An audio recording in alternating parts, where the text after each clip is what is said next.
यो अबियो पान बाबू आओ आओ स्थान ग्रहण करियो।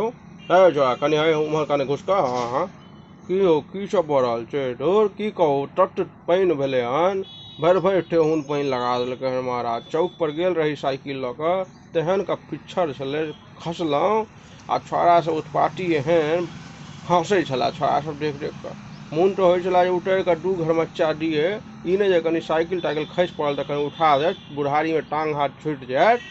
छौड़ा सब एहन जे छै से अहाँके गाँवके खच्चर भऽ गेल हन। ई तऽ बड़ा खतरनाक बात कहि रहल छी यौ। कतऽ छै पूरा पानि छै देखियो दरवाजा से बाहर निकलि कऽ महाराज अहाँके दरवाजा के बाहर कते पानि यऽ।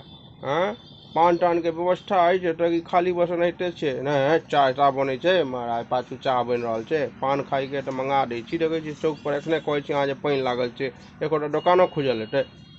अरे दोकान तऽ खुजले छै पान वाला के दोकान जे छै से कखनो बंद रहै छै यौ। बुझले छियै छोड़ा ऊपर आबि कऽ देखलियै जे बैसल यऽ मचान दऽ कऽ तट पानि छै नीचाँमे। हाँ लेकिन बेच रहल यऽ भाई ई बात छै छोड़ा समयके जे छै से बड़ा पक्का छै। हाँ तेँ आइ कतऽसँ कतऽ ने पहुँच गेलै देखै नहि छियै जहन खोलने रहै तऽ बुझिते रहिए एकटा एतबीटा चौकी लऽ कऽ बैस गेल रहे। आब देखियो 3-3 मंजिला मकान छै भाई मेहनत तऽ करे ना पड़ै छै यौ। आब गाँवो घरमे आब कोनो रुतबा कम छै पान खायवला सबके नहि ई बात तऽ छै।